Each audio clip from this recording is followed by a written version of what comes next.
ಇದು ಸ್ವಸಂಮೋಹಿನಿ ಹಾಗೂ ಸೂಕ್ತ ಮನಸ್ಸಿನ ಅದ್ಭುತ ಶಕ್ತಿಯ ವಿಸ್ಮಯ ಲೋಕ.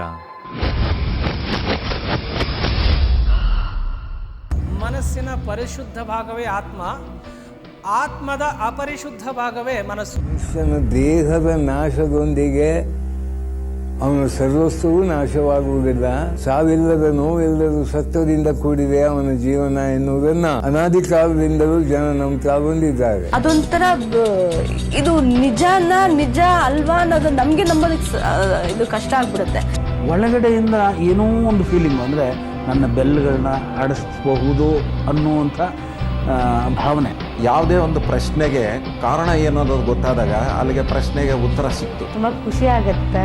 ಬಹಳ ಹಗುರ ಅನಿಸ್ತಾ ಇತ್ತು ನನ್ನ ದೇಹ ಪರಿಸ್ಥಿತಿ. ಟೆನ್ಷನ್ ತುಂಬಾ ಕಮ್ಮಿ ಆಗಿದೆ. ರಿಲೀಫ್ ಕೂಡ ಆಗಿದ್ದೀನಿ. ತುಂಬಾನೇ ಹೊಟ್ಟೆ ನೋವು ಆಗ್ತಾ ಇತ್ತು.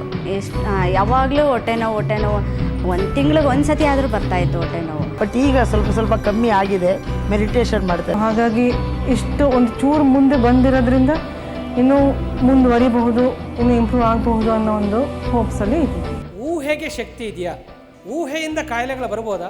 ಊಹೆಯಿಂದ ಕಾಯಿಲೆಗಳು ವಾಸಿ ಆಗ್ಬೋದಾ? ಪ್ರತಿಯೊಬ್ಬರೂ ತಿಳಿಯಲೇಬೇಕಾದ ಮನಸ್ಸಿನ ಮಹಾಶಕ್ತಿಯ ಪ್ರಾಯೋಗಿಕ ವಿಧಾನಗಳು.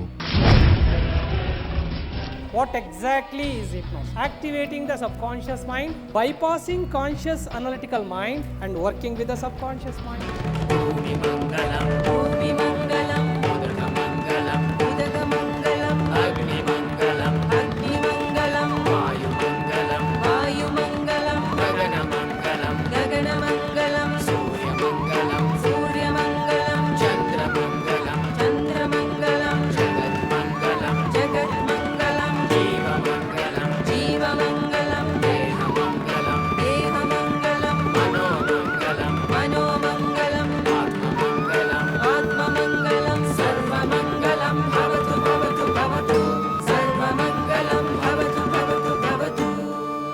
ಹೆಣ್ಮಕ್ಕಳು ತುಂಬ ಭಾವನಾಜೀವಿಗಳು. ಎಷ್ಟೋ ಒಳಗಡೆ ನೋವನ್ನು ತುಂಬಿಟ್ಟಿರ್ತಾರೆ.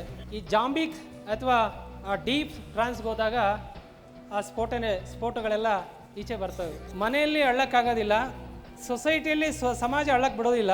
ಆ ಹೇಳಿಕೊಳ್ಳಲಾಗದ ಭಾವನೆಗಳನ್ನು ಮನಸ್ಸಿಗೆ ತುಂಬಿದರೆ ಈ ಥರ ಒಂದು ಸ್ಫೋಟ ಆಗತ್ತೆ.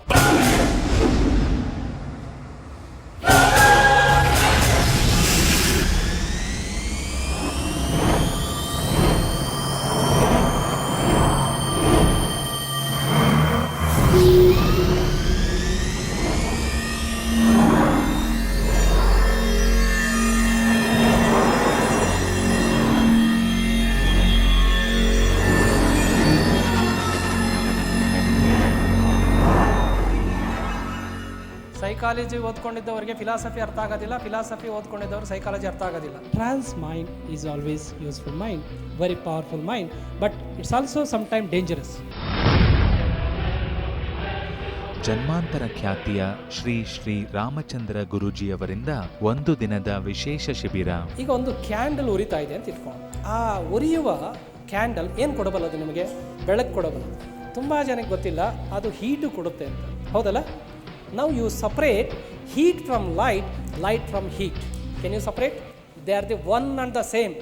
ಅದನ್ನೇ ನಮ್ಮ 5000 ವರ್ಷಗಳ ಹಿಂದಿನ ಋಷಿಮುನಿಗಳು ಕಂಡುಕೊಂಡಿದ್ದದ್ದು ಸತ್ಯ ಅಂದರೆ ಅದಕ್ಕೆ ಒಂದಕ್ಕೆ ಶಿವ ಅಂದರು, ಇನ್ನೊಂದಕ್ಕೆ ಶಕ್ತಿ ಅಂದರು.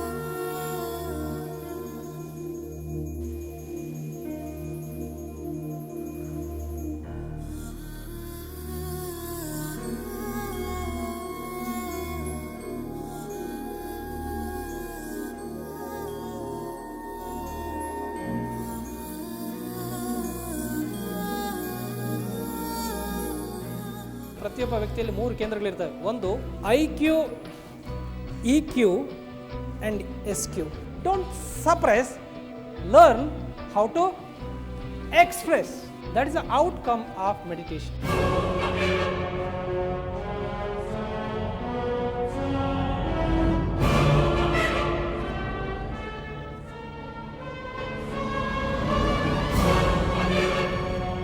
ಈ ಜ್ಞಾನ ಅಂದ್ರೆ ಏನಾಯ್ತು? ಏನು ಗೊತ್ತಾಯ್ತಾ? ಏನು ಜ್ಞಾನ ಅಂದರೆ? It is the combination, equal combination of plus energy and the minus energy. ಧ್ಯಾನಕ್ಕೆ ಹೋದಾಗ 2 ಮೆದುಳುಗಳ ಒಂದು ಫ್ರೀಕ್ವೆನ್ಸಿ ಒಂದು ಸಮಸ್ಥಿತಿಗೆ ಬರ್ತವೆ. ಸಮತ್ವಂ ಯೋಗ ಉಚ್ಯತೆ ಕೇಳಿದ್ರಲ್ಲ, ಆ ಸಮಸ್ಥಿತಿಯನ್ನು ನೀವು ತಲುಪಿದಾಗ ನಿಮ್ಮ ಆಲೋಚನೆಗಳಲ್ಲಿ ಸಮತೆ ಇರುತ್ತೆ, ನಿಮ್ಮ ವರ್ತನೆಯಲ್ಲಿ ಸಮತೆ ಇರುತ್ತೆ, ನಿಮ್ಮ ಬಿಹೇವಿಯರ್, ನಿಮ್ಮ ಆಟಿಟ್ಯೂಡಲ್ಲಿ ಸಮತೆ ಇರುತ್ತೆ. ಅಂಥವರನ್ನು ಜನ ಗುರುತಿಸ್ತಾರೆ, ಅಕ್ಸೆಪ್ಟ್ ಮಾಡ್ಕೊಳ್ತಾರೆ. ಅದೇ ಔಟ್ಕಮ್ ಆಫ್ ಮೆಡಿಟೇಷನ್.